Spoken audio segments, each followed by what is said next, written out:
After a break of 7 weeks, we are back once again with the Next Level Racing iRX Championship here on RaceSpot TV even, for round number 6 of the series here at Brands Hatch in Kent.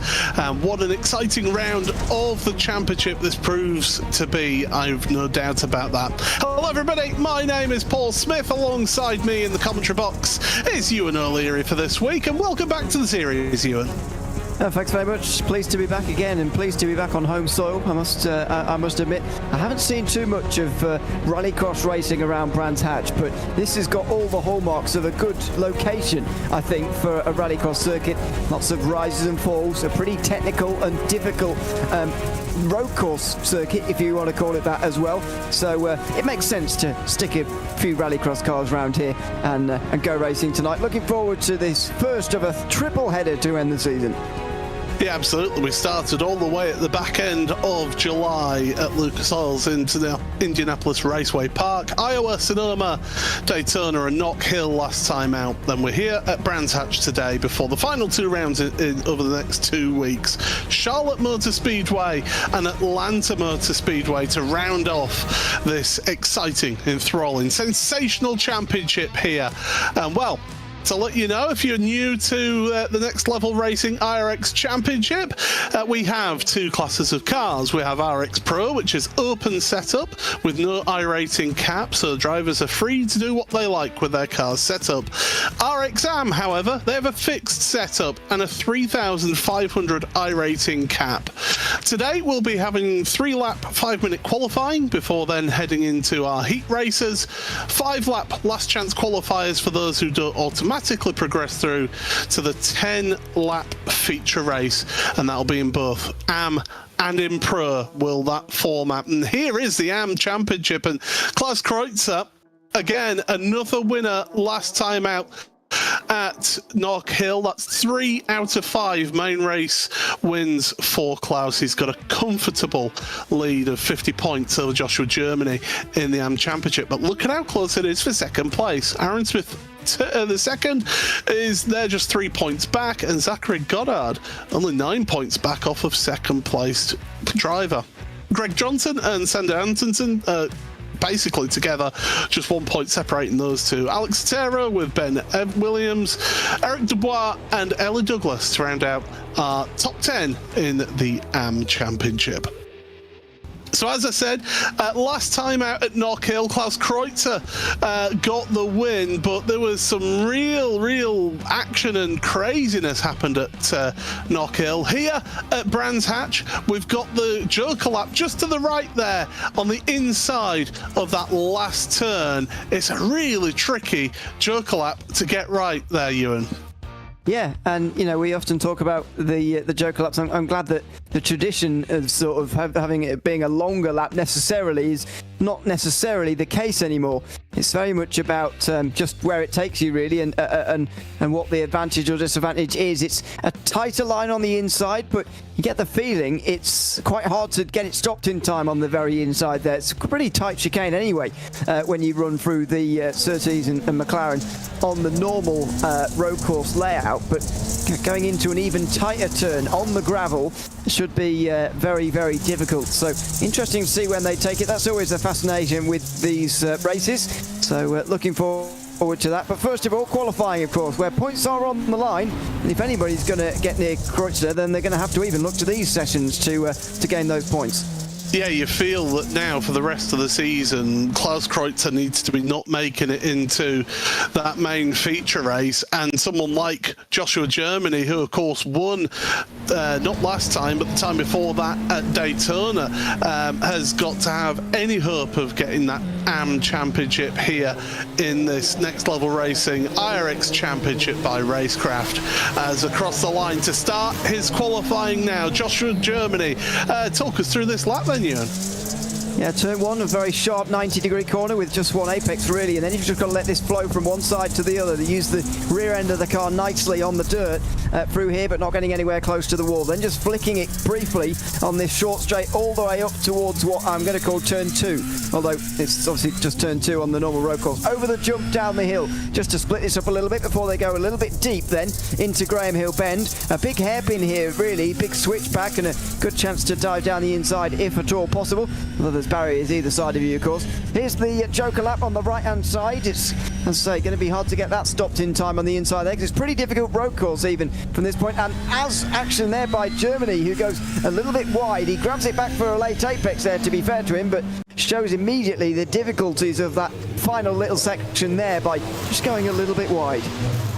You know, they had a different version of this circuit in Full Metal Racing back in the 70s and 80s. It was a sensational rallycross course. It used to hold the British Championship finale. It used to be the British Grand Prix as well in terms of rallycross, did this venue. So it has got heritage, has Brands Hatch for rallycross, but not this particular layout. iRacing giving us a bit of a what-if layout, I would say, here. Klaus Kreutzer there, well, he's helping his AM Championship there, sticking himself almost 0.8 of a second quicker than Eric Dubois.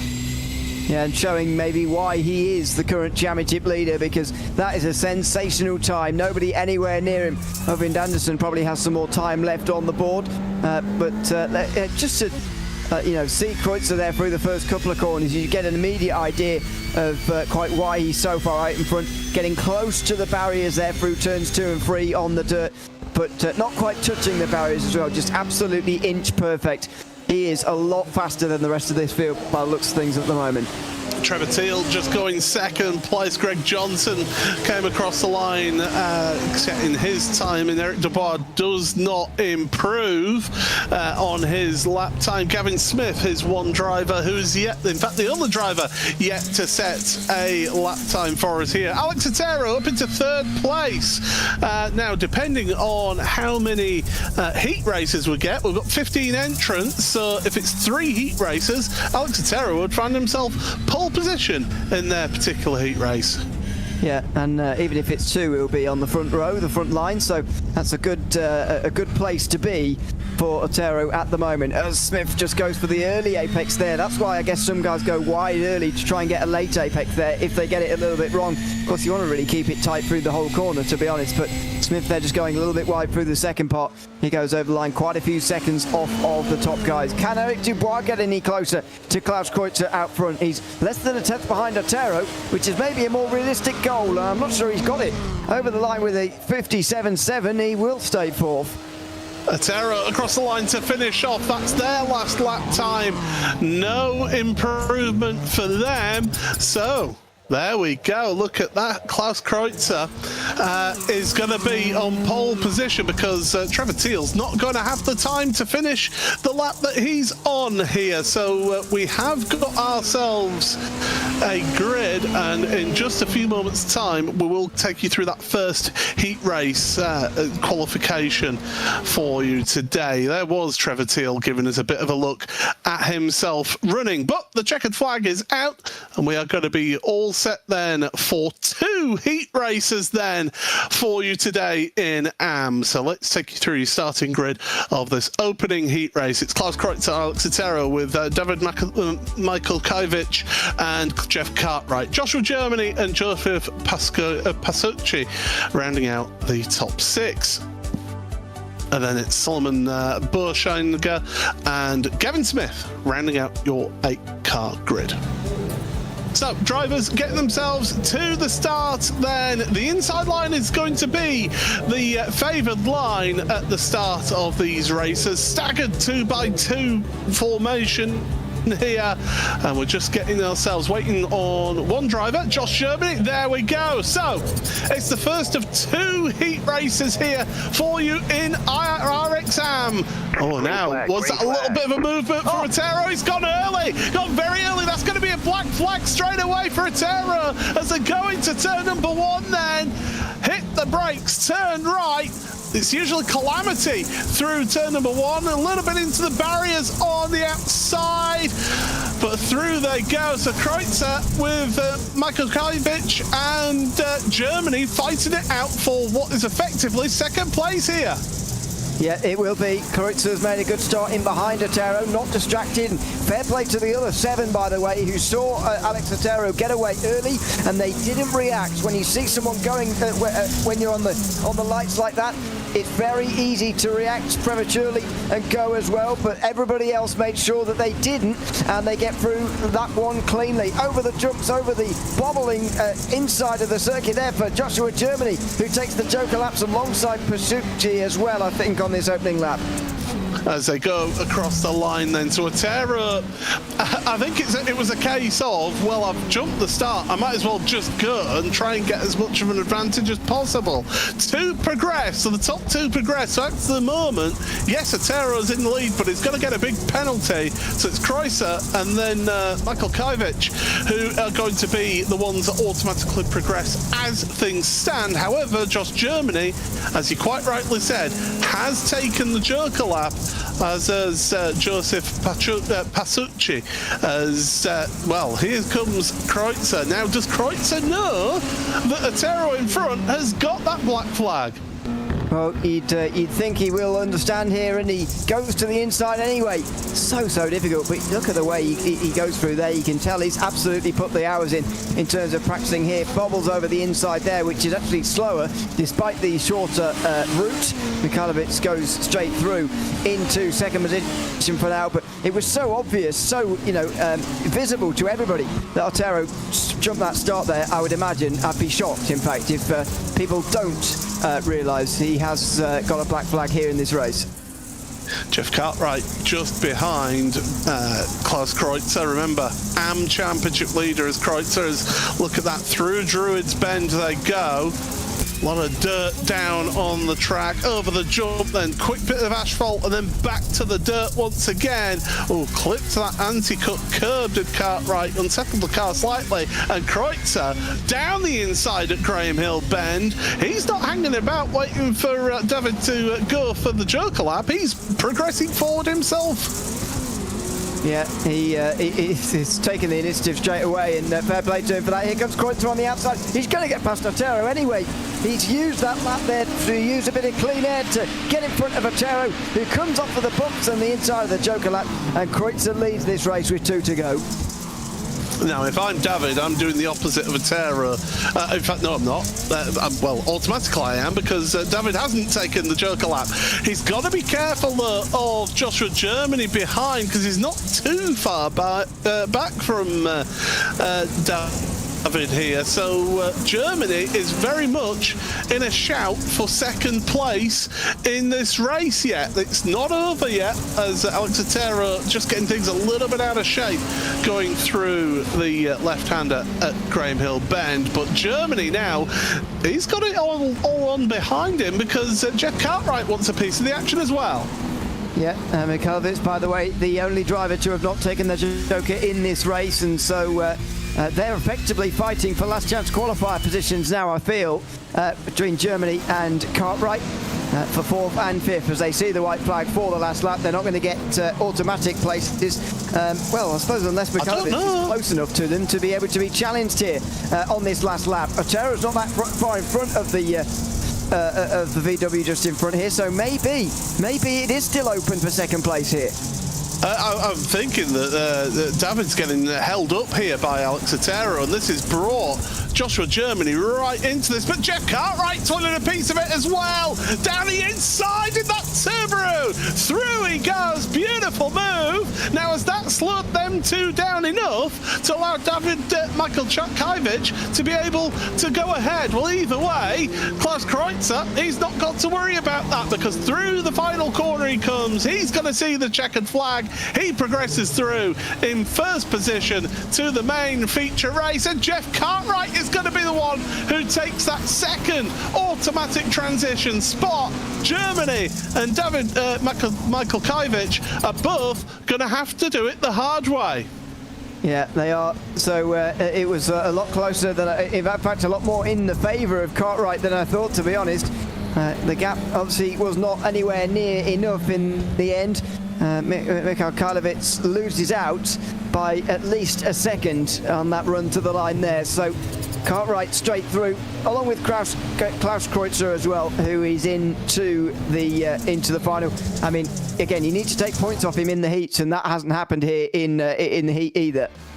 Yeah, so there you go. Kreutzer and Cartwright, the ones that automatically progress. Everybody else through to the last chance qualifiers. But we've got a grid for the next race. Trevor Thiel, Eric Dubois with Jake Robichaud and Greg Johnson. Sander Antonsen and Øyvind Andersen. Watch out for those two on row number 3. Jim Randell rounds out our 4-row grid. And we're all set for the start of this race already. So the drivers wait, the engine revs rise. It's heat number 2, the last heat. Green flag. And we're underway, and it's a good launch from the front row, but in the middle of the second row contact. Oh my goodness, we've got a car turned around. Eric Dubois is in the wall. And well, I said that it can be Calamity Corner can turn 1. They didn't even reach turn number 1. Well, they were going to go 4 wide on the way towards turn number 1, and that the presence of it almost just seemed to create the problems there. As Greg Johnson goes wide, Jake Robichaud alongside now on the run down the hill towards the jump. Oh, they were converging on each other for a moment there, but they get away with it here for the moment, and Greg Johnson gets second place. I do think that Jake Robichaud was the one who went and charged to the gap, and it just closed up on him through in towards turn number 1. Well, I'm sure we'll get a second look at it in a moment's time, but as they come across the line, then it's going to be Trevor Thiel, and then this battle for second place, Greg Johnson and Jake Robichaud. Robichaud looks feisty here as he's going looking to the inside into turn number 1, that right-hander, 90-degree right-hander, but Johnson holding on with the wider line. Yeah, very wide line indeed through there, and Robichaud on a much better line. Let's see how this all happens here. It's just very hard to give the space there when you're all 4 wide, and it's Dubois who gets sent to the inside line.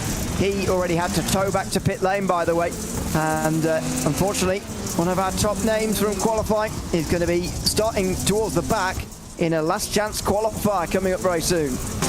Yeah, that's going to be a big one. We've got another replay. Oh, and that's Anderson and Jimmy Randell getting together there. So Jimmy having to get on the gas and get back around again. As we go through to end another lap then, and Robichaud has dropped back a little bit now from Johnson in second place, but I do believe that he's taken the Joker lap, has he this time? Our graphic says yes. So, can he close that gap up once again between him and Johnson to give him the chance of second place?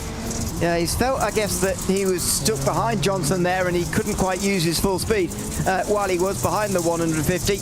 And he might be well be right, to be honest, the way that was going. So, bit of clean air now wouldn't go amiss. But if I was Johnson, to be honest, I would respond the very next lap and come straight into pit lane myself as well, because he's got a big opportunity here to just cover off Robichaud, and that would keep the battle for second place a little bit more controlled. He doesn't go for it though, neither does Thiel. No, so they stay out for another lap. So start of lap number 4 for those two.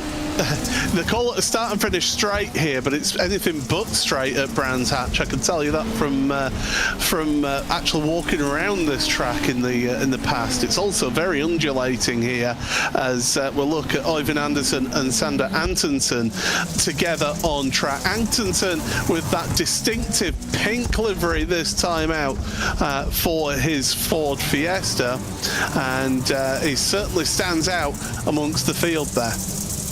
Yeah, it's a commentator's dream, isn't it? Someone with a pink car, because there aren't very many of them, and it makes them very, very easy to spot, even in the mud, which these guys are collecting with alarming efficiency, I must say, on the sides of these cars. There's a lot of dirt on this rallycross course, not least in the Joker lap, but even on the normal lap as well. It's really caking these cars. Here we go. See, but here we go. 2 of them in the Joker, and there goes Robichaud. He does the business on the normal circuit on the outside. Yeah, and you called it. You said that Greg Johnson should have taken the Joker straight away to respond, and that's what happens. Dirk Robichaud had the clean air, and now he's got the bit between his teeth. He's going to go for Trevor Teal here. He doesn't want second place, an automatic transition. He wants a win here as they go through Druids Bend for the final time this heat.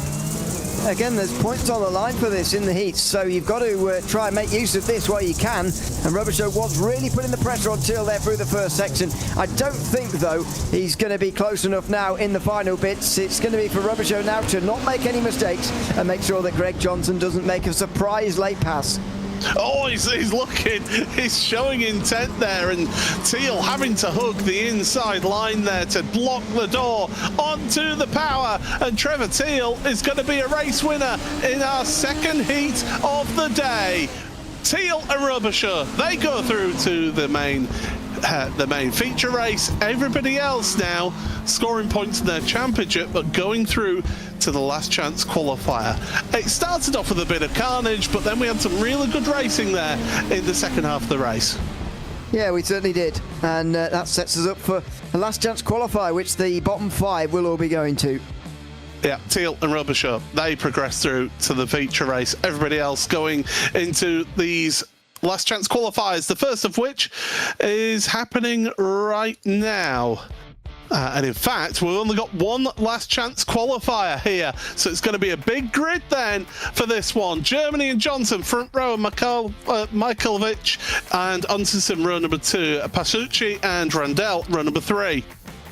Row 4, Otero and Anderson with Burschinger and Dubois. Gavin Smith rounds out our 11-car grid.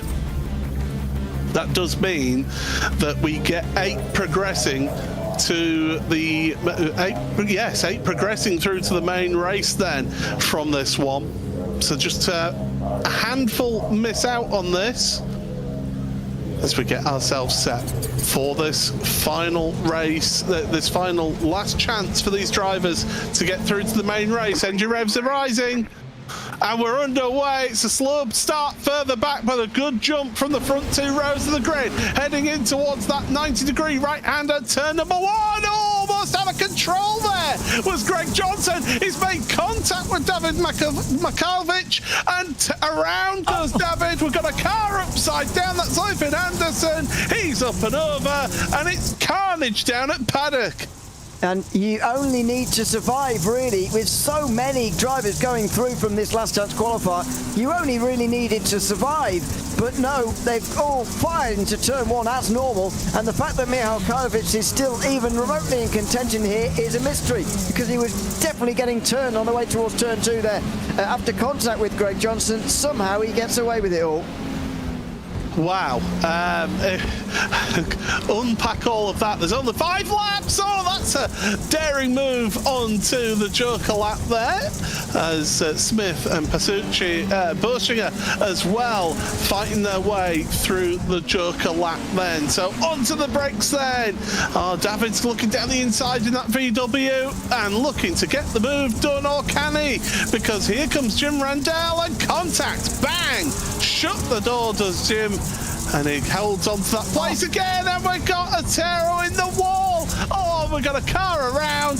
Oh, Alex Otero, after having such a good qualifying at the start of the evening, he's going to be out of this event.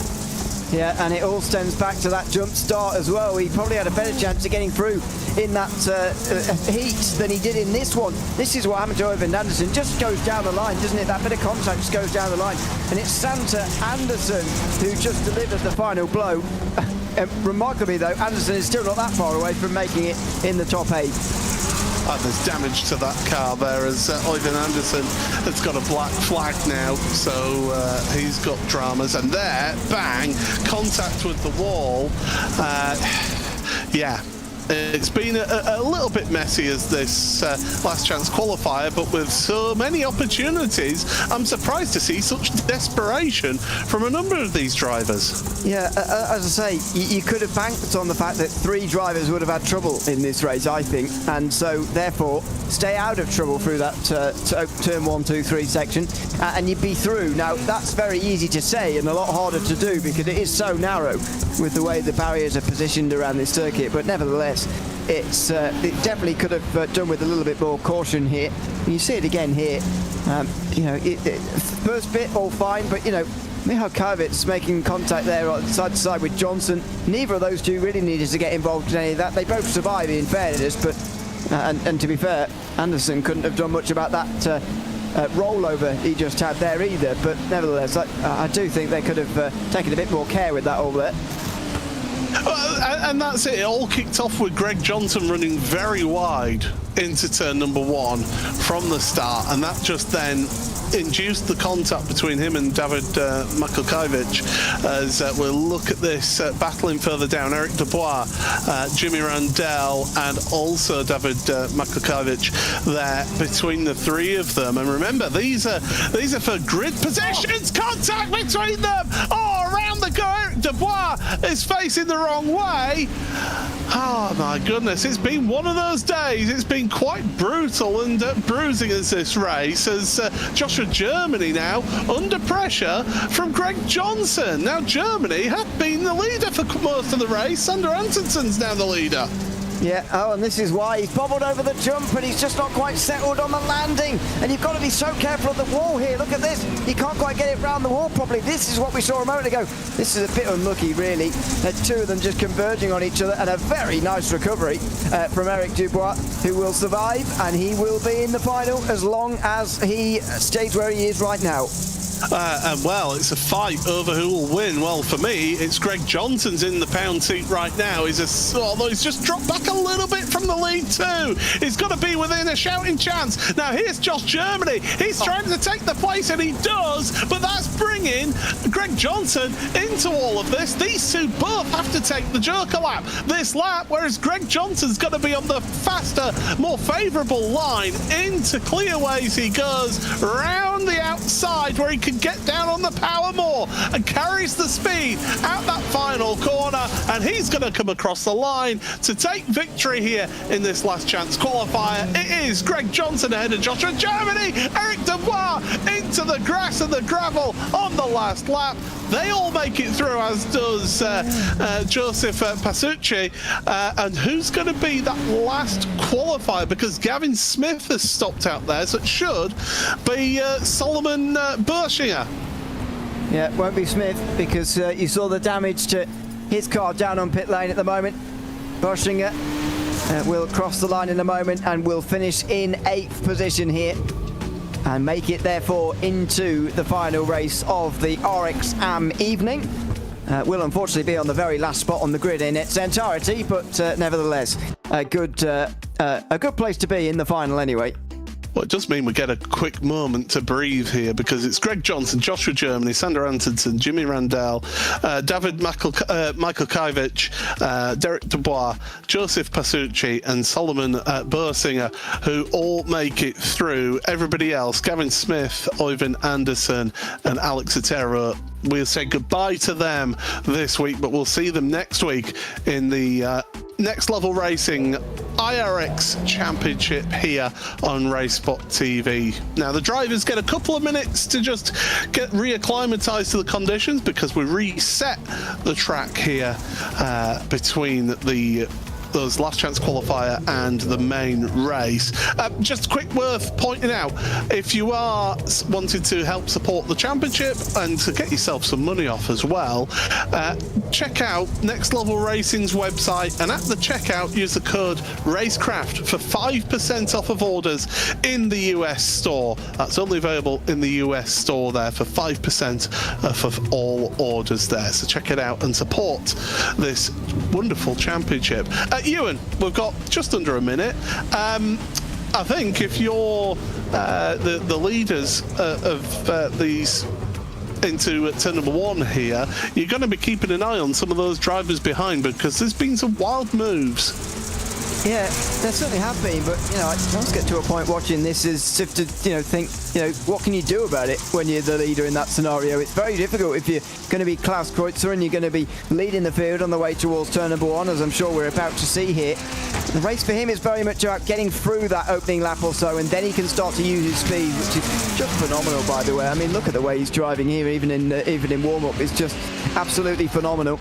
He's clearly done his practice, and he is absolutely ready to go. As long as he survives the opening 3 corners, I think he'll be a nailed-on winner here tonight, and maybe even he could have a little bit of trouble and still win.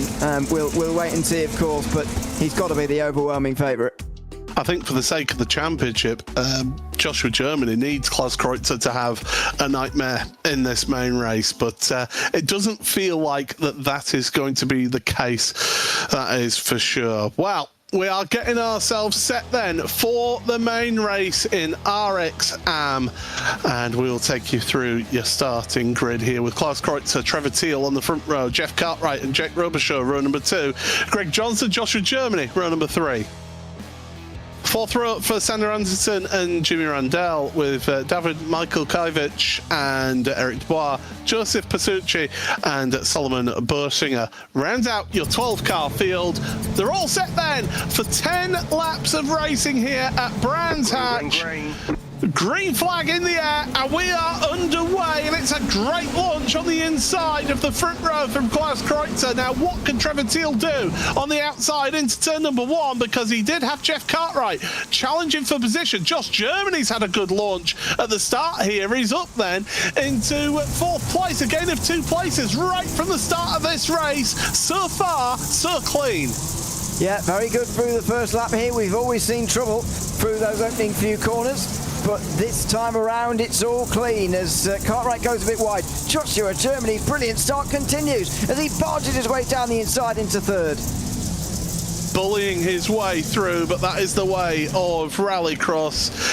Just a little bit of a hip check and through he goes. So 10 laps, plenty of time to get your joker lap in. You might see some further back get the joker lap in straight away and get it out of the way.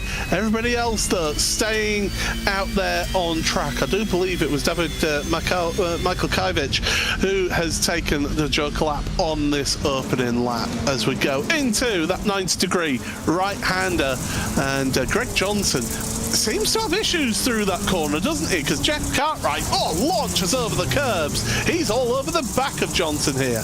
Yeah, they get ever more aggressive as they go through on those curves there. They're massive on the inside as well, properly up on 2 wheels. And it's no surprise that, excuse me, that sometimes we see these cars go up and over all the way around. But let's see how these battles resolve themselves, because with 10 laps, you don't have to use an extra joker or anything. It's just a slightly elongated race compared to what we've already seen here in the heats tonight. Oh, and taking to the joker lap then is Jake Robichaud, deciding that I'm getting a bit stuck behind Greg Johnson. The problem is where he comes out, has he found himself a nice slot? The answer is yes, he has, and I think that's partly because Eric Dubois made a mistake through the final corner, and that created the hole there for him to slot into. So if you could do that joker lap and get yourself a nice hole to fall into, that can work out really to your advantage, taking it a bit earlier.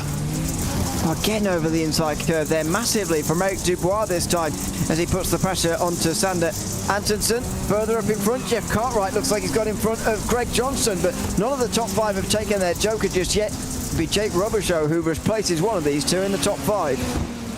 And look at how he's caught up to the back of these 2 straight away because of those 2 fighting it out. So Cartwright and Johnson tripping over each other, and they both head to the joker lap this lap, and that's probably because they saw Jake Robichaud in the rear view mirror. Through they come. It's a bumpy section of the track. Robichaud gets ahead of both of them, jumps up into 4th place. That's a good joker play right there from Jake Robichaud.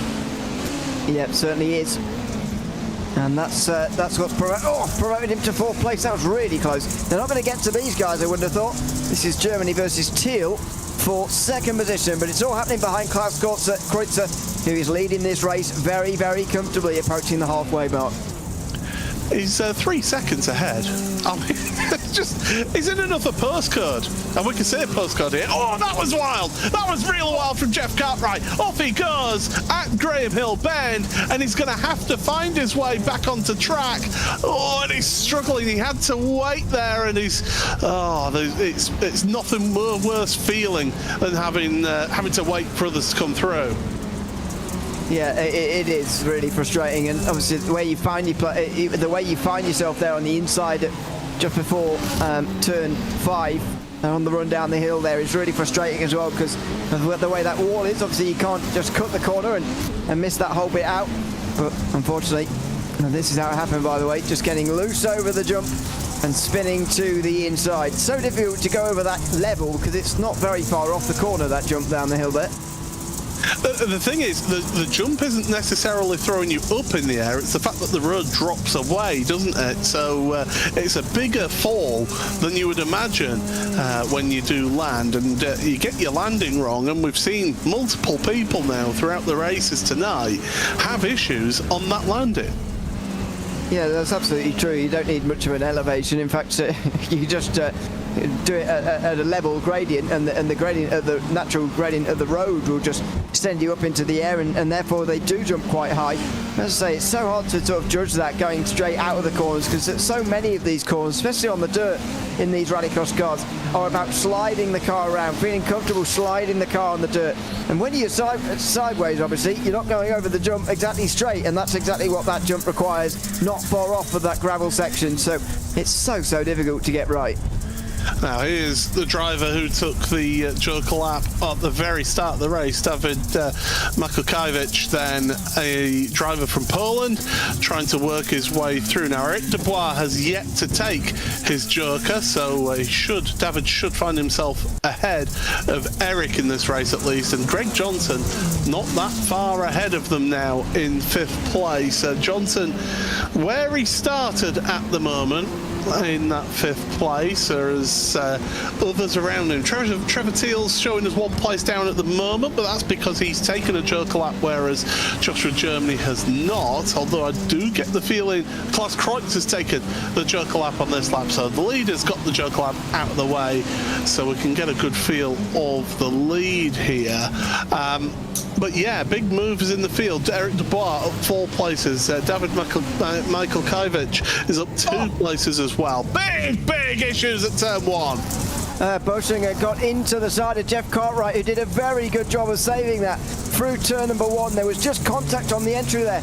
Boschinger knew immediately what had happened, stood on the brakes, but actually watched as Cartwright brought the car back from what looked like an unsavourable position back into 10th place again. In fact, he'll get past Pasucci as well, who has dropped down on this lap. So a very good last couple of moments as through the gravel goes Eric Dubois now. And listen to the throttle there. You're having to feather the throttle. Don't spin up the tyres, or else it'll just push you wide there. And that's why it's that slower line. You're also jumping a couple of occasions through that Joker lap. So Dubois into 7th place. Everyone bar Joshua Germany has taken the Joker lap here. So Germany, the last one to take it now. Is Teal close enough to get the position over him once he does it? I don't think he quite is at the moment, but it'll be tight. Yeah, it will be. And that's the fascinating thing about this now, is that there's so many laps that you can actually wait quite a long time here before you actually take your Joker for the final time. That just stretches out the excitement here as far as that Joker lap is concerned. Germany's still not going to be serving it just yet. Based on the Dotas we got earlier, somewhere around 2 seconds might just about be enough, but he's only hovering around that part of the 2 seconds now. I just wonder whether Trevor Teal is close enough. It is really impossible to know. We'll have to see. And again, Greg Johnson gets turn 1 wrong. It's been his Achilles heel, and bang into the inside wall. Collects Eric Dubois and all of that. And Sander Anton says, cheers, lads. Thanks for the freebies. Oh dear. And in a slalom course for Jeff Cartwright. 2 cars, both on either side of the road. And in the end, Dubois is going to give it up here, I think, because he's got too bad of a damaged car to continue. Greg Johnson looks like he's going to be able to continue, but not before he's scared some of the people coming through.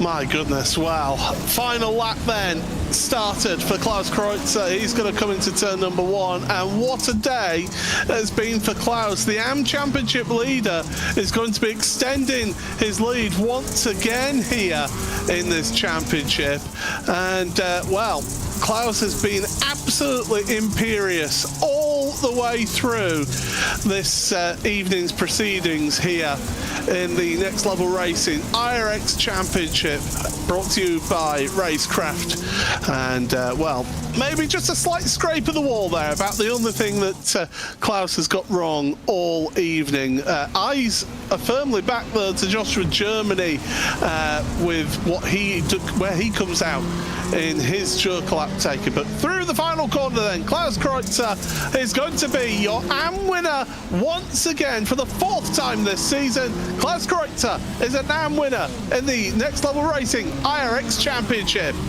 Joshua Germany comes across in 2nd place ahead of Trevor Thiel. Oh, good job from Germany there to use the clean air for lap after lap and overhaul Thiel in the end. This will be the battle for 7th place. Cartwright looks like he's going to hold on from Bershinger, and Greg Johnson picks himself back up to finish, it looks like, in 9th position at the end of this race. But Klaus Kreutzer is fast becoming unbeatable in this season. He has won again here, very, very comfortably as well in all of his races and the qualifying session. That was almost a photo finish right at the end there, but well, with the donuts, the celebratory donuts, Klaus Kreutzer, and why wouldn't you be celebrating that one? It has been an almost perfect weekend for him. There you go. Unofficial race results then for you from this round number 6 of the Next Level Racing iRX Championship, AM Championship. It is Klaus Kreutzer, who is 4.4 seconds the winner over Joshua Germany and Trevor Thiel. Then it's Jake Robisher ahead of David Makukaiewicz. Sander Antonsen ahead of Jeff Cartwright, with Solomon Bershinger, Greg Johnson and Eric Dubois not finishing the race, along with Joseph Pasucci, and Jimmy Randell did not take the start of that race. Well, we've got a little bit of time here, Ewan, so why don't we go and speak to our race winner from that opening round. Klaus Kreutzer is with Ewan O'Leary. Klaus, welcome in. Good to have you with us. Congrats on another round win in the RXAM Championship. How concerned were you at the start of both the last race and your heat about the first few corners here? Because that seems to be the biggest peril for any pole sitter. It's so narrow through those first few corners. How concerned were you that you'd get caught up in something through there? Yeah, I just tried to focus on my jump. I knew I could out jump everybody on the line. I have a pretty good start, and so yeah, I was just really dialed in on getting a good jump, and I know getting there, if I do get a good jump, I can brake a little earlier and make sure I hug the inside of that corner, and then be able to use up the whole track to the left, and then kind of use the carnage in T1 to my advantage. So if I get out front, and then some people have some issues behind, if the two guys behind me are going side by side through there, that's already a second lead that I have after the first corner. So yeah, I was just focused on getting good jumps and running clean laps. This will extend your championship lead, of course, to well over 50 points now, and this is another race and a round in which you've taken pretty much every single point available to you. Just how great of a feeling is it to be so quick this season and dominating so many of the rounds? It feels good, honestly. I think this is one of the first times, maybe first or second time, that I took top qualifier, because I know in some of the earlier rounds I wasn't qualifying top. I was getting top 3, top 5, but I was able to work my way through the races and have good results. But yeah, no, it feels good to have the speed, have the pace. I'd love for some more battles like that one we had at Sonoma. That was probably the most fun race that I've had in a while. So, but yeah, it feels good to be quick and out front. But yeah, we'll always prefer a battle over cleaning the field. Well, congrats on having that clean race out front either way, and thanks for chatting to us at the end as well. Thanks, y'all. Yeah, I just want to give a quick shout out to Team Watson Racing Setups and everybody over there. The team is awesome. Want to thank everybody at Racecraft and Next Level Racing, and you guys for putting on a great broadcast, and all the glory goes to God always. So thanks, y'all. Thanks very much. Klaus Kreutzer, our winner tonight from Brands Hatch in the RXAM Championship.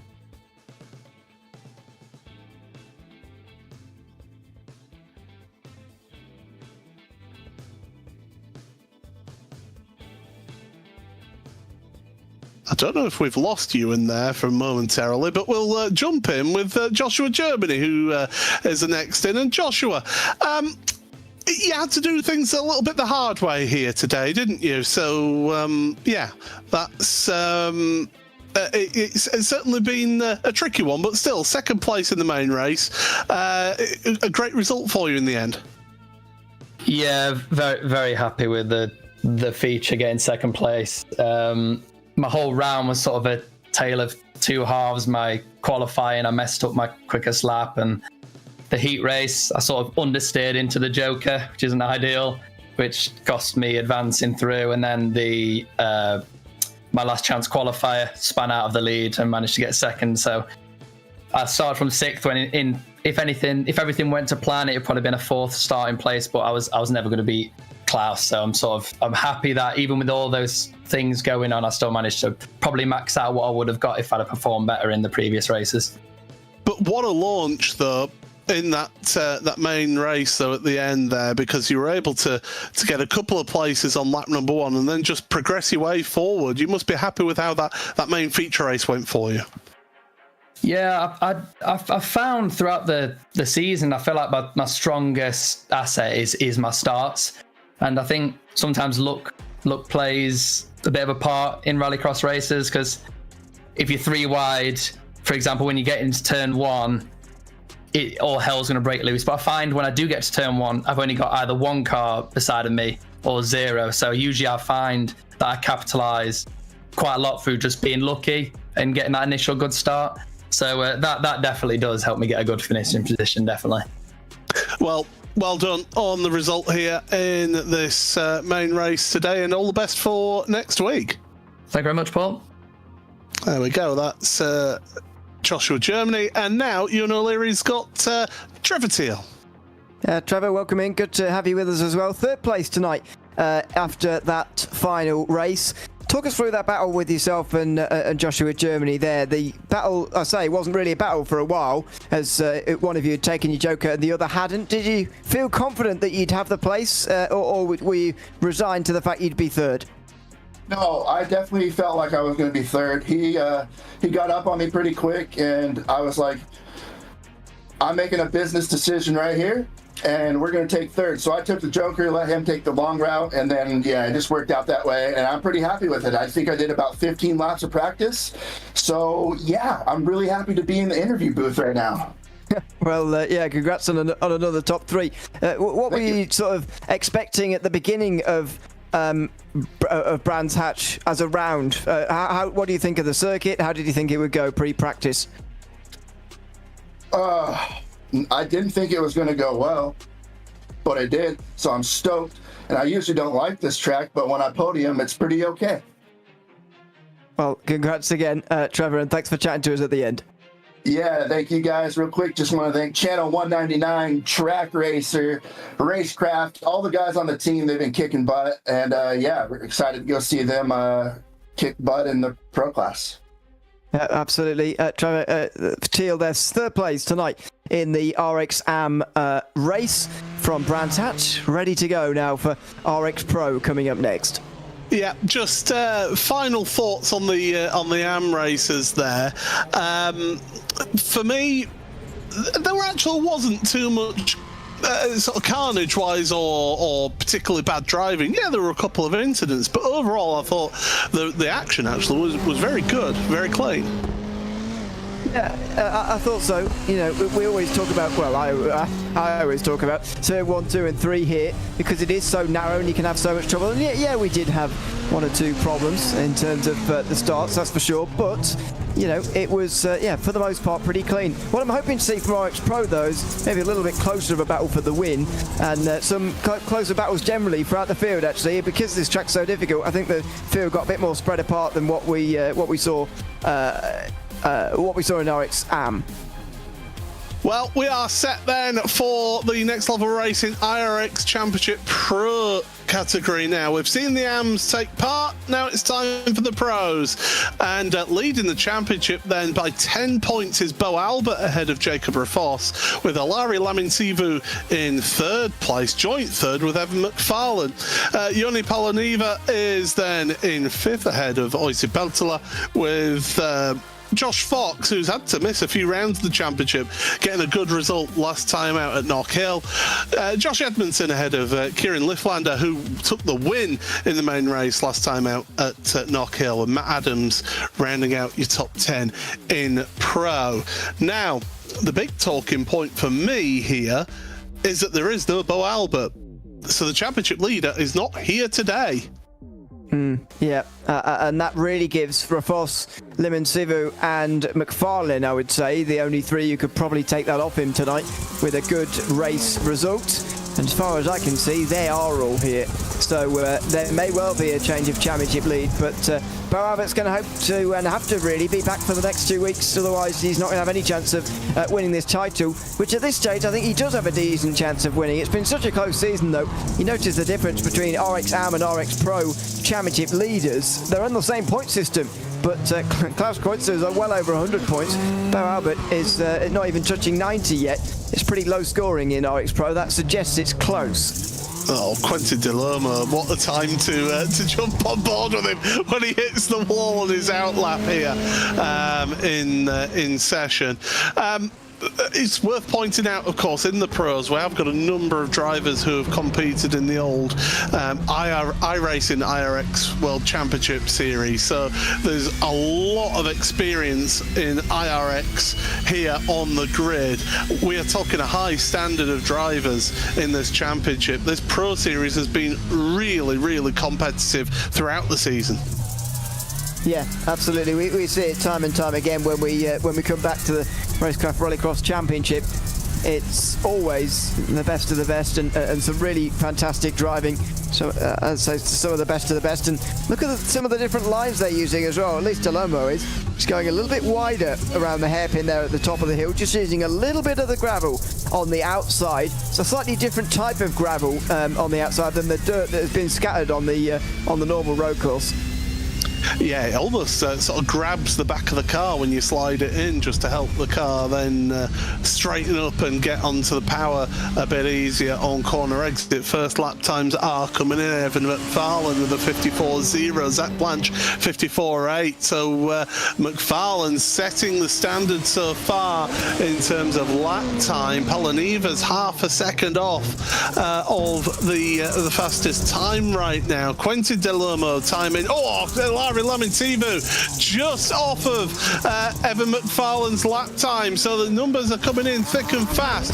Now, it's worth pointing out, after 5 rounds of the championship, we've had 4 different main race winners. Evan McFarlane, Jacob Rafos has won 2 at Iowa and at Sonoma. Lamintivu and Lifflander, the last 2 race winners. Oisi Peltola, though, has looked to be really strong there in that Havu gaming car.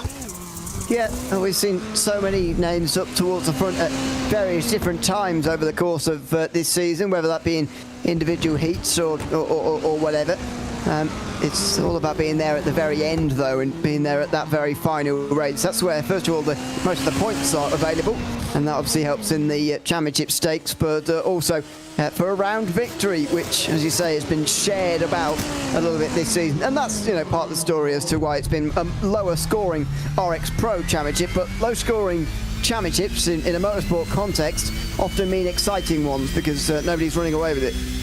Evan McFarlane was able to get a faster lap time on his second lap. There's Josh Fox across the line, 54.277. So a slight improvement in time, but not position for him as we head on towards the end of qualifying. Clips the wall on the exit of Paddock Kill and through Druids he goes. And look how it just grabs the car, does that outside gravel.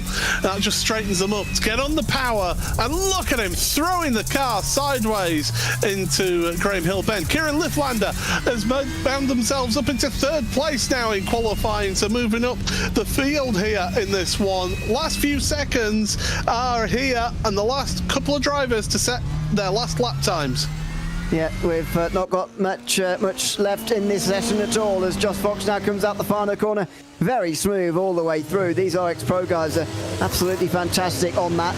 A 54.1 gets into third. Not quite to pole, but it's an improvement.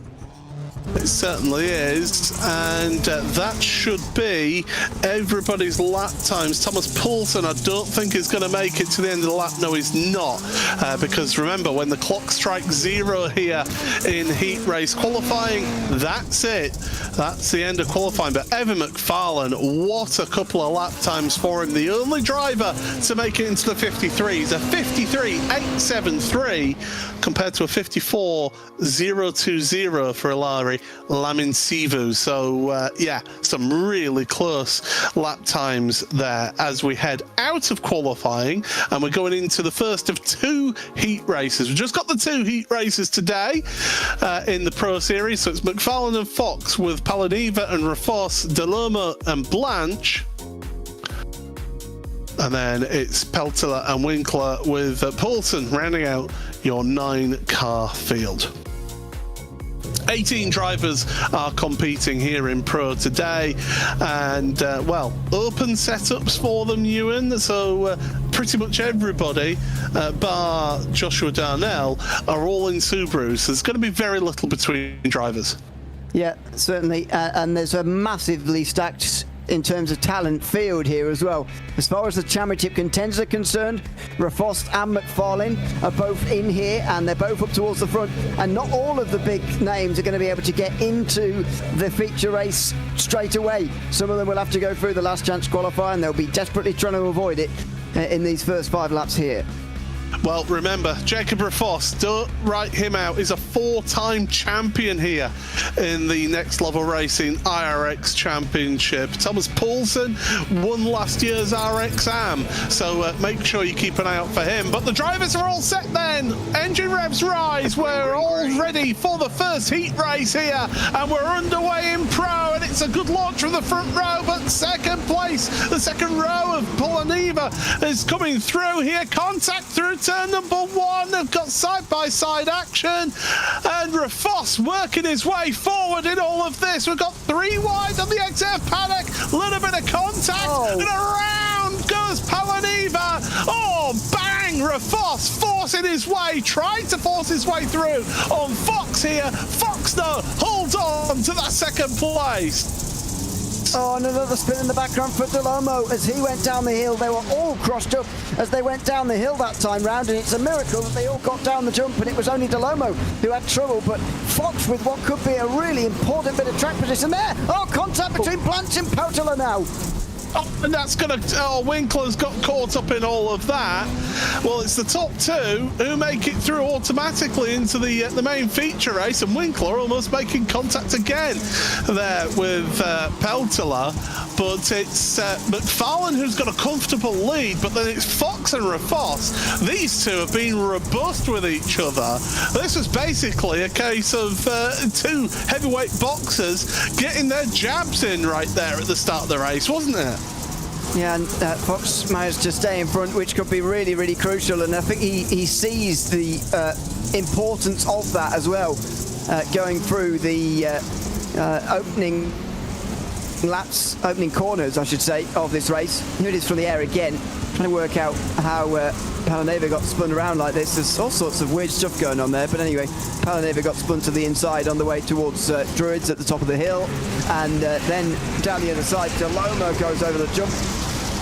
Ball wrong, gets onto the grass, and that is more of a problem than you'd expect it to be in these rallycross cars. There's a replay of Blanche and who was the other? Peltola, sorry, who went for a spin through here, and as you say, Winkler did not have any chance of avoiding any of that. No, very much the innocent party and all of that. And Pelter, there you go. Around he goes into the wall and bang, that's a heavy hit. I'm amazed that Pelter's car isn't actually written off after that one. He is at the back of the field, is Pelter, so he's going to be starting at the back of the last chance qualifier. But we're on lap 3 already. Evan McFarlane's got a 2.6 second lead over Josh Fox. Rafos has taken the Joker, and look at this, Evan McFarlane onto the Joker. Now, is Fox staying out there? The answer is yes. So Fox is going to take that Joker on the last lap, Ewan. Yeah, I'm not sure about that call, to be honest. Or the penultimate one, I suppose. He might well take it, but yeah, I think he should have come in immediately there, because two things have happened now. First of all, McFarlane is a lot closer to him, and so he's not quite as being held up as he could have done, but either way, there's a risk that you don't want. And second of all, he's not anywhere near a Foss at the moment in terms of a battle either, and so you're running a real risk here and sort of trusting your own speed over Rafos. Now, it doesn't matter how much you trust your own speed, it's much easier when the driver you're trying to beat is right directly behind you and you're directly defending from them. So I think it's a mistake to carry on for as long as he is doing at the moment, Josh Fox, but he might be making it work. And on the last lap as well, remember, you're going to be slower off the corner. Yeah, again, he's not taking the jerk lap. He's going to leave until the last lap. You're slower off of that last corner. So if you get the run, if you're Jacob Rafos and you get the run heading to the line, Josh Fox could well be a sitting duck in all of this. And I think he will be, to be honest, based on the gap that he's currently got over Rafos. I think Jacob Rafos is going to rescue himself from this heat. Palaneva goes for another. Oh, he saved it. Well done. That was almost at the point of no return, but Palaneva gets away with it. He will be in the last chance qualifier. But which of Fox or Rafos will be there as well? Well, that is the big question that we've got on our lips. We've got some tremendous action further down. Poulsen, Blanche and Palaneva. There is our race leader, Evan McFarlane. Well, it's been all the way back in July that Evan McFarlane won the opening round of the championship. He's going to be the heat race winner here. Fox is on the Joker lap. Here comes Rafos. Now, can he get the cut under? Yes, he can. Launch to the line, and Rafos is going to get that automatic transition spot. Josh Fox is going to have to go to the last chance qualifier. Everybody else is as well. But you called it, Ewan. You said that Fox needed to reply straight away. Yeah, and you know, that's the result. As you say, you get too bad of a run on the way up towards the line. Now, yes, it is actually quicker to take it on the last lap, but obviously track position does count for something here, and it just did there. As we take a look at the results then, McFarlane and Rafos, they go through to the main race. Everybody else heading to your last chance qualifier. We should be seeing one last chance qualifier again, like we saw in RXM. Well, here's the second heat race. Laminsivo and Liflander front row, with Dall'Olmo and Ledecky on row number 2. Pakala and Edmunson row number 3, with Darnell and Birkland and Peterson to round out our 9-car grid.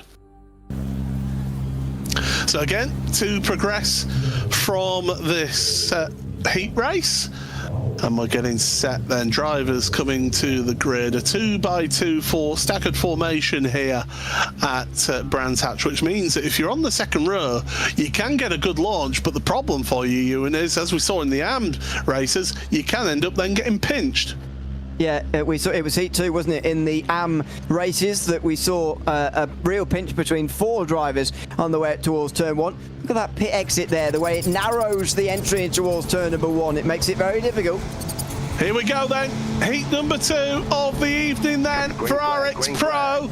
Green flag, and we are underway, and it's a good launch from the front row for Liflander on the outside, but I mean, Sivu's got the inside into turn number 1. Now Liflander's going to try and carry the speed around the outside, but Sivu now has crucially got that inside line for these next 2 corners. Liflander's been pushed wide, and there goes Dall'Olmo. Oh, Liflander's in the wall and around. Absolute nightmare for our front row sitter, but Dall'Olmo, Killian Dall'Olmo, he's not hanging around. He wants a race win here. Yeah, and why not as well? He's going to really put that pressure on as they come through the dirt section again and onto the tarmac. Laminsivo under big pressure, but the fact he's got the lead here is job 1 done. Unfortunately for Lifflander, though, he's at the very back of the field, and that's the real shame. It's just about giving each other space through 2 and 3 there, and unfortunately when you're on the outside, you're always going to be running out of space on that outside line. Here we go, the end of the first lap then. It's Laminsivu from Dall'Olmo. Killian just showing a nose there. Laminsivu deciding to go defensive there. That compromises his line through turn number 1 now. Can Dall'Olmo carry the speed here through turns 2 and 3? Oh, he's got a great run then into Druids. Oh, contact between the two of them. Can they sort themselves out? The answer is yes, they can. Dall'Olmo is ahead. Brilliant stuff from Killian. That was really close to getting spun across the nose of Laminsivu there as he tried to shut the door, coming off of the Druid's hairpin, but he's got it done. And Laminsivu now is going to have to either take the Joker or do something about this on track. He's going to look to the inside of the final turn. He'll do something on track. Pakala doesn't want any part of this anymore. He comes in, but taking the Joker's only going to get you in more traffic, really, with the way this field is at the moment. Yeah, Björklund's taken to the Joker, so decided to get that one done. I think Pakala further back has as well. Now, Laminsivu's trying to get the cut under through turn number 1. You could see how Dall'Olmo had to work at that one. It started all the way into turn number 1, did that move. Oh, a little bit too wide there for Laminsivu, perhaps through Druid's Bend. But now, it's Dall'Olmo. He's got to keep the concentration up here. He can't afford any mistakes at all now. No, absolutely can't. This is a replay of the start. Lifflander's unlucky, but I don't think Laminsivu can do too much more about this, and then the onslaught from behind is really what causes Lifflander to go all the way around. He's still making a good account of himself, actually. He's still in 6th place, Kieran Lifflander, and not that far behind, so he just needs to recover some places and get himself into a position where he'll be a bit more comfortable in the last chance qualifier. Onto the brakes once again. These two not taking to the Joker. Who's the nearest Joker? It's Jukka Pakala in 5th place. Now he, excuse me, is about 3 and 3/4 seconds back. So really the one that you want to be looking out for if you're these two, you don't want to be fighting too hard, because Josh Edmunson, he's close enough that if he takes a Joker lap, he could be in with a shout of maybe challenging these drivers. Yeah, absolutely. There's Edmunson. He's got a very large VR headset on his head. That'll be weighing him down slightly. In towards the Joker. Does he take it now to cover off Pakala at all? No. As I say, I think taking the Joker in his position here, or indeed if you're the top two, only puts you in more traffic that is slower. But Laminsivu's gone for it. If he can get out ahead of Edmunson, then it's okay. And he has indeed managed that, I think. So he's got a bit of clean air at least, but there was a little bit of risk there. Yeah, it almost didn't pay off there, but Josh Edmunson, he's got to take the Joker lap, as does Killian Dall'Olmo. And it's great how Josh has got his setup ergonomically designed so that he knows exactly where his handbrake is, even with a VR headset on. I'd be reaching all over the place trying to find that.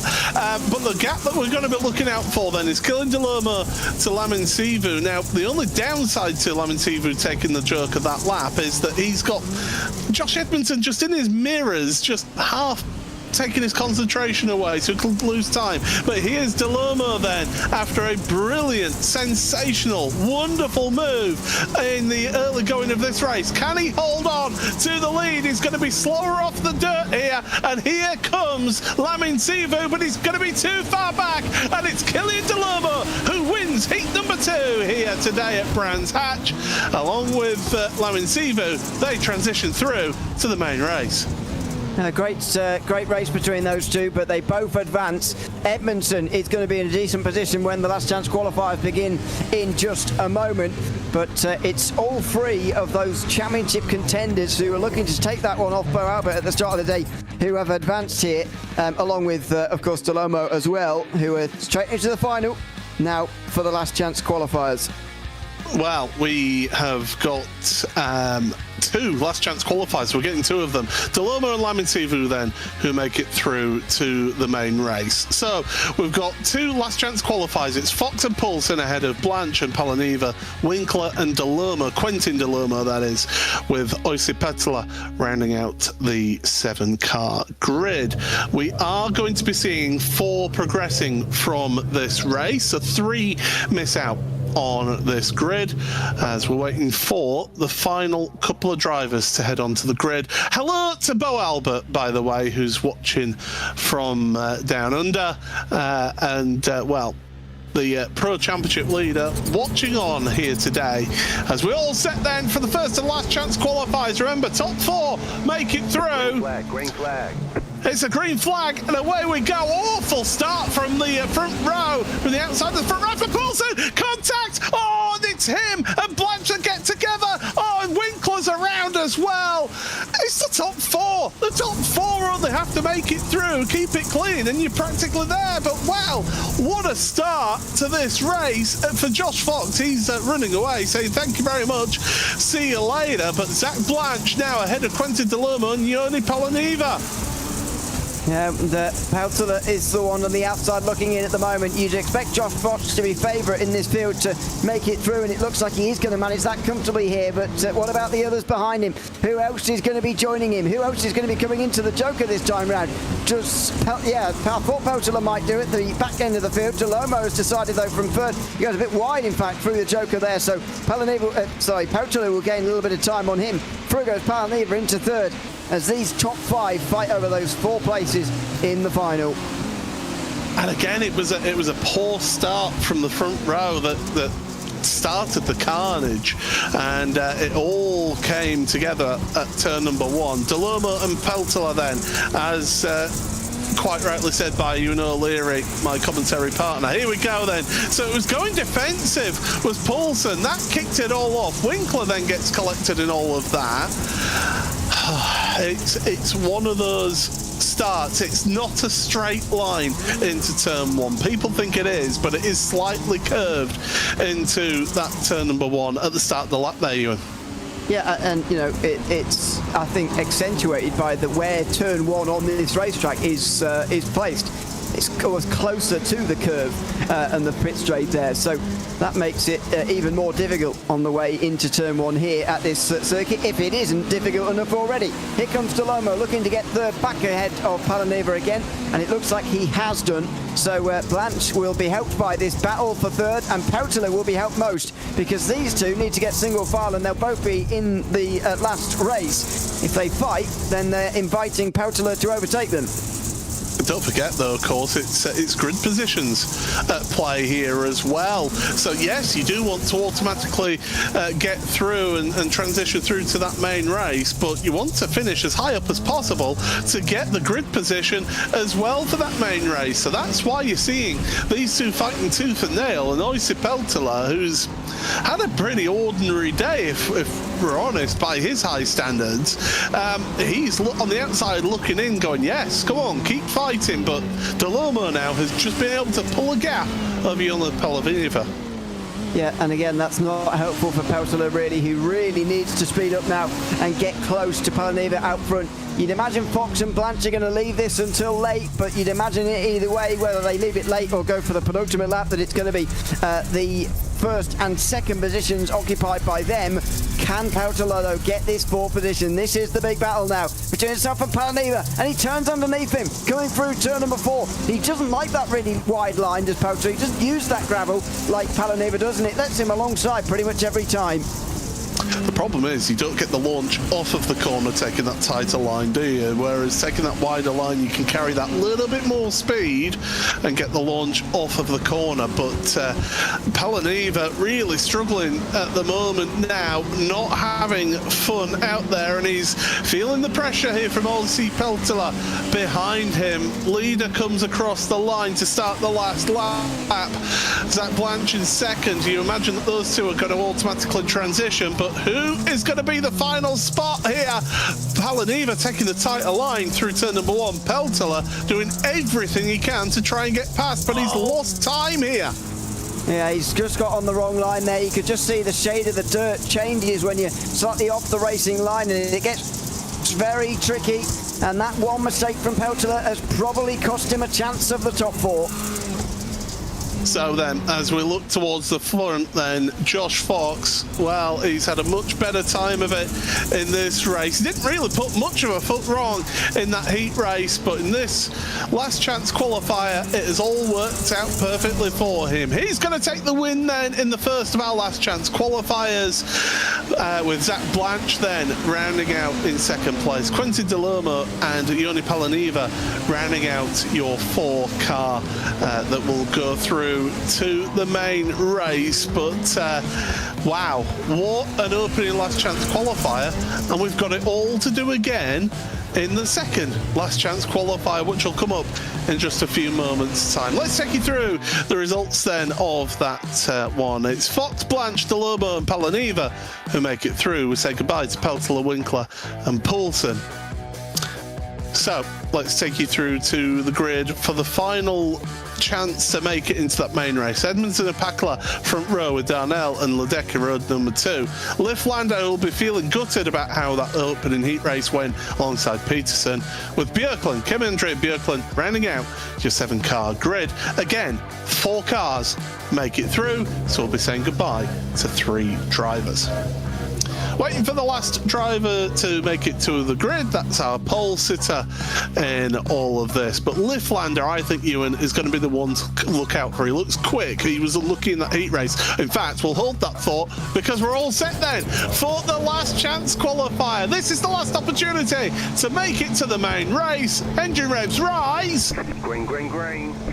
And we are green flag racing. We are going in towards turn number 1. Lifflander looking to the inside from the second row. Around the outside goes Peterson. Oh, it's 3 into 1. That's never going to work. And it's going to be Darnell who loses out in all of that.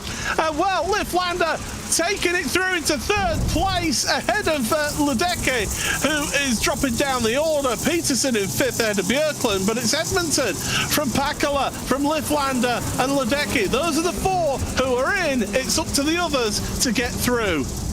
Yeah, expected Lifflander to make up the places, although it happened all in one go. He very nearly got caught on the wall there on the inside line of that left-hander, and so that was very nearly a spin in front of Ledecky, but they get away with it on the way through this time around.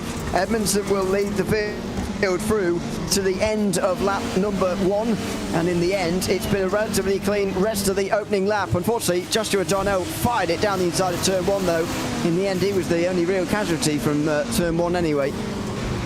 As they're going, here we go, here's the replay then. I thought Peterson was going to make a bit of a launch down the outside, but it's Darnell who is the one who loses out. Tried his luck then into turn number 1.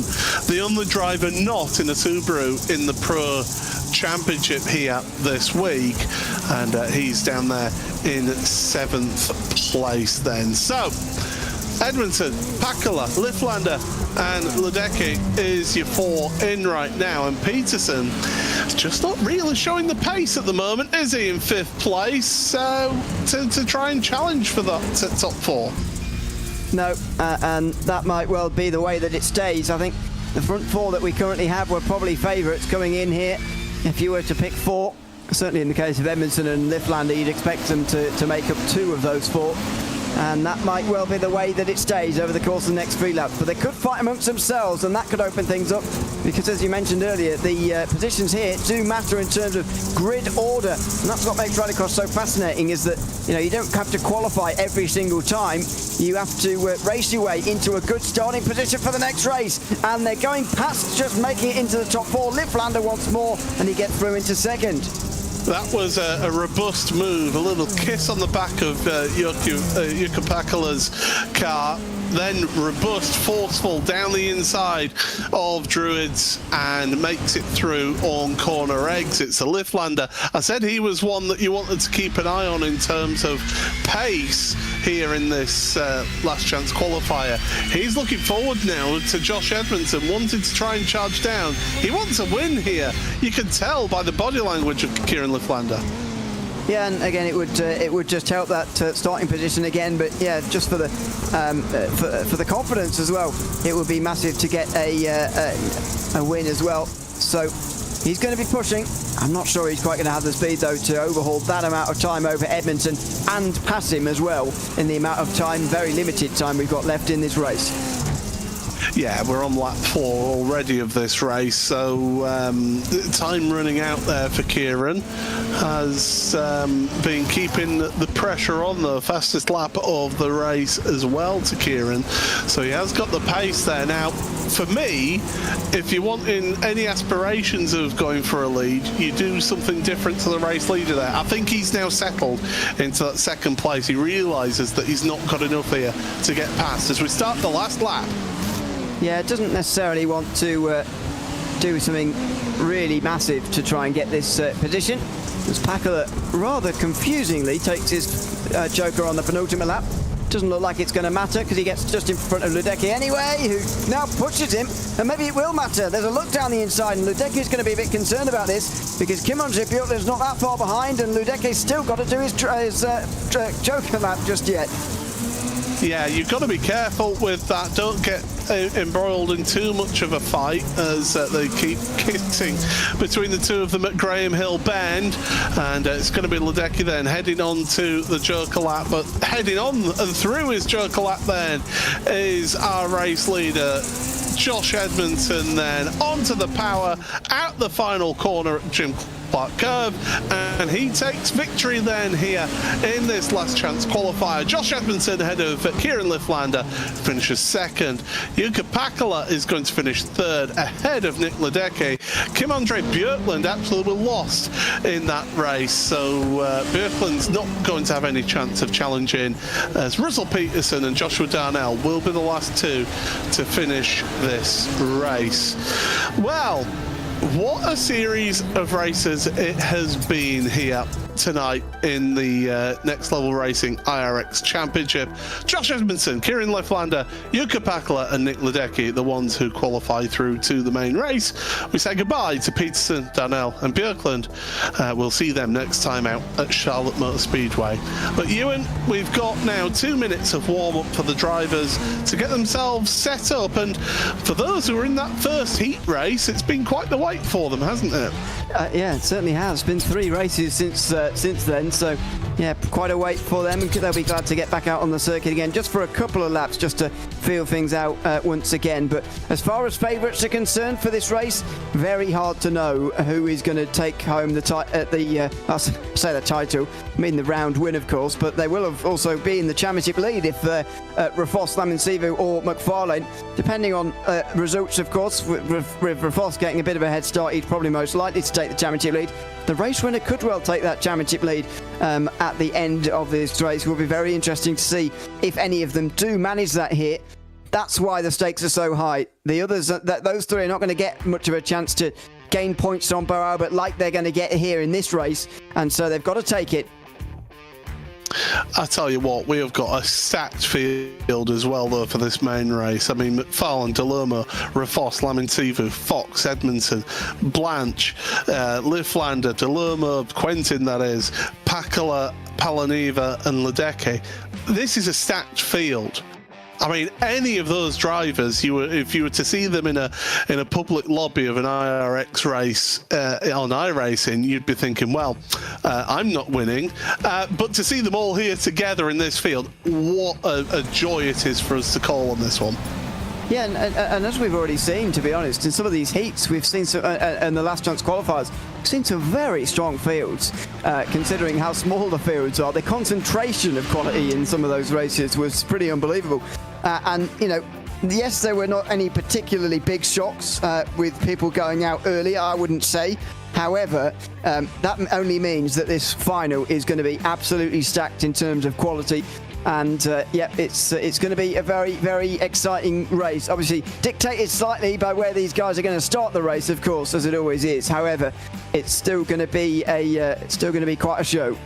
Well, it is McFarlane, Dall'Olmo, Killian, that is, who start the front row with Rafos and Laminsivu. Fox and Edmunson round out node number 3.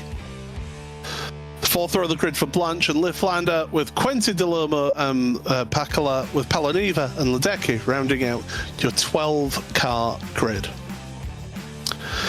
So that's where they start.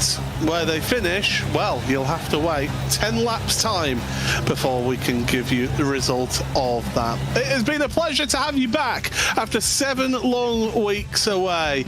It's great to have the championship back. And remember, we've got 2 more weeks of this series remaining. Back-to-back rounds at Charlotte and Atlanta in the next 2 weeks' time. So make sure you give us a subscription here on RaceSpot TV and set your alerts to that one, because this series, it gives you plenty of action. We are missing one driver from the second row of the grid, but the engine revs rise.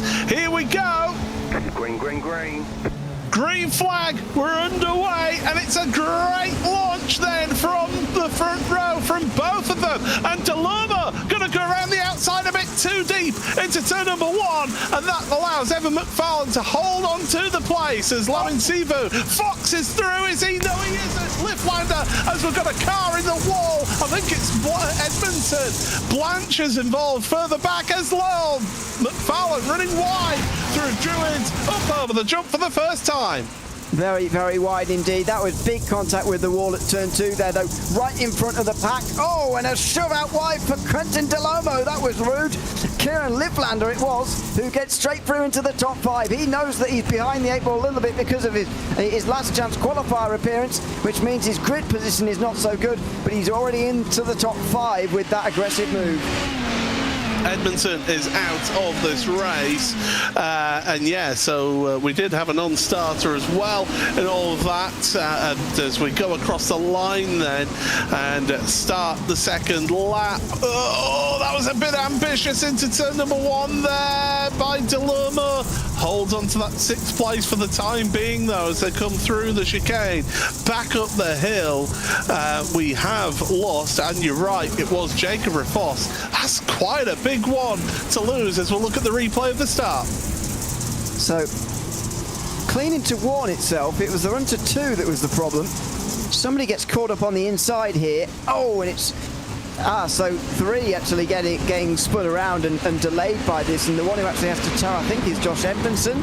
He gets tagged initially, and he hits the inside wall and just stops in front of the field, and those behind him have absolutely no chance. Not sure who that is who cuts across him there, but they're the one who sends Edmunson into the wall. So, start of lap 3, McFarlane leads, Dall'Olmo, killing Dall'Olmo that is, and Ilaria Laminsivu 2nd and 3rd places. Kieran Lifflander holding on to 4th ahead of Josh Fox for the time being, but those two are going to be duking it out, I would imagine, after the robust move that Lifflander made on Fox on the opening lap. Up over the jump they go. This is the closest fight between these two as things stand right now. And it's still Lifflander just staying ahead. 2 drivers have taken the Joker, Pacala and Palaniva. It's that little golden crown that you can see in our timing tower on the left-hand side of your screen. If they've got that lit up, that means they have taken their Joker lap. Everybody else has not yet in this race. As across the line, another lap completed then, and it's still pretty close. Fox just weighing up his opportunities. Yeah, he's on the same strategy as far as those jokers he's talking about there of Kieran Lifflander here, so he's got to do it on the racetrack as it stands. Over the curves they go. Nicely done from Lifflander to stay in front of Fox on this occasion. Up over the top of the hill through the hairpin. He always stays tighter here than the others. I honestly can't tell which line's better. I guess it depends which one you're more comfortable with, rather than there's definitely a better line and a worse line, because it seems to be split down the middle really as to whether they run through the gravel or they don't.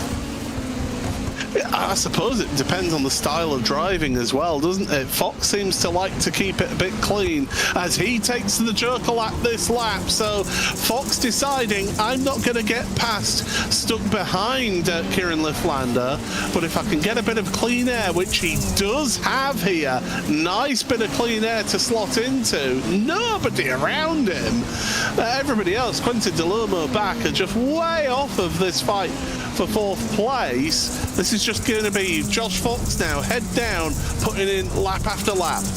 Yeah, and this is why the slightly longer races, I think, are a bit better, you know, a bit more strategic, a bit more well thought out. You've got to use the strategy, and the Joker lap really does make a difference. I don't feel like it's made the most difference, to be honest, in the 5-lap races tonight, sadly. It's one of the great things about rallycross, isn't it, that you have the Joker, but I'm not sure it's made the impact that in some venues that it does. I think, you know, these longer races, though, it is making an impact, and Fox, with their brilliant use of the Joker there, it loses you a few seconds around this circuit, so you've got to just get some clean air with it. And Liftlander responds immediately. So smart from Fox to get himself into clean air to try and get ahead of Liftlander, but very smart from Kieran Liftlander to come in immediately to respond. That's what, I mean, how many times have we said tonight they should have responded straight away? Liftlander has on this occasion.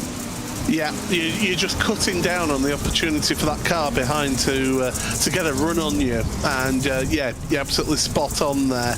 If you're involved in a fight with another driver, then it is worth doing something different to them. But then if you're the one ahead and the car behind takes the Joker, just immediately respond. Unless you're also involved in a fight with the car in front, you just immediately respond to cut off any opportunities of that car behind. Now, Ilari Laminsivu for Havu Gaming. He is in 3rd place, just 2 seconds off of your race leader, Evan McFarlane. So McFarlane's going to take the Joker towards the end of the race. We know that because he can't take it now because he'd come out behind Dall'Olmo in all of this. So he's got to wait until the very end, whereas everybody else has got to try that alternate strategy to try and work that out for them. By the way, I would imagine if it stays like this, Evan McFarlane would also take the championship lead. So this race is far from done, but this is a massive race as far as Evan McFarlane's season is concerned. With just 2 rounds to go after this one, don't forget the next week's race at Charlotte and Atlanta the week after that. So it's crunch time in the season, but McFarlane holding on to what will be a very important win at the moment. Having said that, Kilian Dall'Olmo applying a lot of pressure to him right now, and you'd imagine Ilari Laminsivu is almost willing him on, because it doesn't look like there's much that Laminsivu can do himself to catch up to McFarlane, but he could employ somebody else to make the overtake for him. Yeah, Kilian Dall'Olmo was really getting closed up there to Evan McFarlane on that lap. Across the line they go, 55.1 for McFarlane, 55.0 for Dall'Olmo, 55.3 for Laminsivu. So he's dropping back off of the lead battle.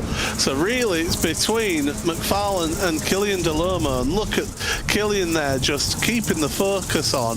And one thing that amazes me is how you're able to use a Formula or GT style wheel rim on a rallycross car. I'd be wanting a full round wheel rim myself. I know what you mean, especially in rallycross when you're using so much of the lock. You know, generally in a Formula wheel ring, you're not really using much of the lock in a Formula car, at least you shouldn't be. But in a rallycross car, that's you are, and so you're sort of grabbing for the wheel a little bit, and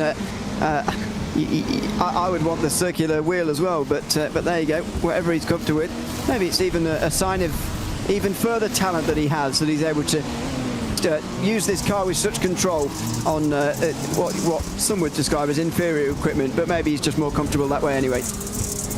Yeah, certainly is. They come through the chicane then and back once again into Druid's corner, and Dall'Olmo now is just dropping back that little bit. I do think that McFarlane now has got the bit between his teeth, has put a couple of laps in here that has pulled him out here. So Dall'Olmo needs a mistake from Evan McFarlane, but that's easier said than done, because we've seen Evan McFarlane have some tremendous races, but we have seen mistakes happen from Evan as well this season. So you never say never in the Next Level Racing iRX Championship, and certainly McFarlane's getting pushed all the way, but Dall'Olmo not doing anything differently.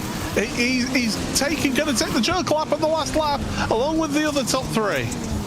Yeah, you could argue that he should have done something a bit different, really, but it is too late for that now. The risk he would have been taking, of course, is that would have put him behind Laminsivu and not that much further behind him either. So the undercut that he would have got there would have been minimal because of that. And in any case, he doesn't look like he's quite got the speed of McFarlane in a straight fight right now anyway. So he may well have resigned himself to second position here, because he didn't give this a go in terms of doing his Joker on another lap.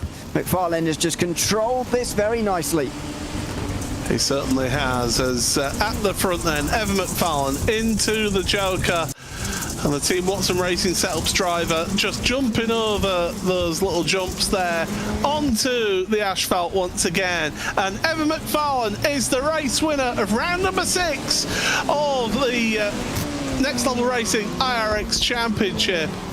What a result for him. His second win of the season, his last win all the way back in July at the opening round at Indianapolis Raceway Park. So congratulations to Evan. Quentin Dall'Olmo, the great second place ahead of Ilari Laminsivu. Really good racing all the way through this evening. Good stuff from the Next Level Racing iRX Championship. So here's your provisional results then here today, and it is Evan McFarlane who's the winner by 1.4 seconds over Quentin Dall'Olmo, with Ilari Laminsivu rounding out your top 3. Kieran Lifflander missing out on that podium in fourth place ahead of Josh Fox, and it's Quentin Dall'Olmo. A little bit of a more lonely race for him ahead of Jukka Pakala and Jolly Paloniva. Then Zach Blanche, who got caught up in an instant on lap 1 along with Nick Ledecky. Josh Edmunson had to pull the car into pit road and retire the car. So that's your provisional race results here today. And well, Ewan, we've already got our race winner in the waiting room, so let's bring him in and say hello to our race winner with Ewan O'Leary. Yeah, Evan, welcome in. Good to have you with us. How comfortable were you feeling in the car in those final few laps? As you were being challenged relatively closely by Dall'Olmo and Laminsivu, but it seemed to be in hand from where we were sat. How comfortable was it really? Yeah, coming in, I knew that I had really good pace and that the car was really fast. We did some last-minute adjustments in the feature for the hot track, so raised like the coast ramp and all that, and yeah, it turned out good. I think we fell off a little bit mid-section, like mid part of the race, but came back towards the end when the track was cooked, and yeah, just I was just trying to manage my gap, just try to stay smooth and consistent, because the past few rounds have not been consistent at all. So yeah, I think a mindset change really helped get us this win today. And you started the day 16 points off of the championship lead, but with the championship leader not here, technically that becomes 6 points. With Jacob Rafos not starting the last race, that becomes even smaller. You might even be the championship leader by the end of today. 2 rounds to go. How are you feeling about that situation with the 4 of you so close in what's been a close season so far? Yeah, I'm feeling really good. I know, like, last 3 rounds, it's not time to fool around and time to really get to work and put in some good laps. So I knew, yeah, coming in, break was very much needed. And yeah, I'm looking forward to. I'm not sure what the next 2 rounds are, but I'm very confident that we'll do good. And yeah, we'll try our best. Well, Charlotte next week, Atlanta the week after. We look forward to seeing you there. And thanks for chatting to us. Congrats on the win tonight. Yes, sir. Thank you. And I gotta give all glory to God. Gotta thank Team Watson Racing. If you want some of my setups, go to twrsetups.com. And thank you guys for putting on this broadcast. Thanks very much. Evan McFarlane, winner tonight from Brands Hatch in our championship, our last round in our championship this season. Ilari Laminsivu finishes in 3rd place tonight. Ilari, welcome in. Good to have you with us. How pleased or not pleased are you with a 3rd place in the final race tonight? Actually, and yeah, firstly, thank you. So actually, I'm very pleased because it's my first proper race in this track, and I have been pretty unlucky for the pretty much whole season. So finally back in the podium, so it feels good. You will have definitely gained points on Beau Albert and Jacob Rafos, who one of which was not here at all tonight, one of which not in the final race tonight. How are you feeling about the championship situation with McFarlane just getting his nose in front of you at the end of tonight? Yeah, actually, it might get even tighter now. So probably 4 of us now will be fighting for the championship. So it will be very interesting end of the season. It probably is even tighter now. Quick thoughts on Charlotte and Atlanta, the final 2 rounds of the season? Those will be way better than this one because I have raced there before. So I hope all will go good. Well, we look forward to seeing you there. Congrats on 3rd tonight, Ilari, and thanks for chatting to us. Thank you. Thanks so much. That is Ilari Laminsivu in 3rd. Doesn't look like we've got our 2nd placed Quentin Dall'Olmo, Paul, so that's just about it from us. Yeah, it certainly is. A tremendous weekend of action here in the Next Level Racing iRX Championship. And the action comes thick and fast, because in just 1 week's time, we head to Charlotte Motor Speedway for the penultimate round of the championship in both RX Am and RX Pro. So make sure you join us at the same time next week, 3 p.m. Eastern Time, November the 16th, for all of the action from this Next Level Racing iRX Championship. From myself, Paul Smith, thank you very much to Ewan O'Leary for joining me here this week. Hugo Luis has been our production crew today, and we'll see you next week at Charlotte Motor Speedway. Take care.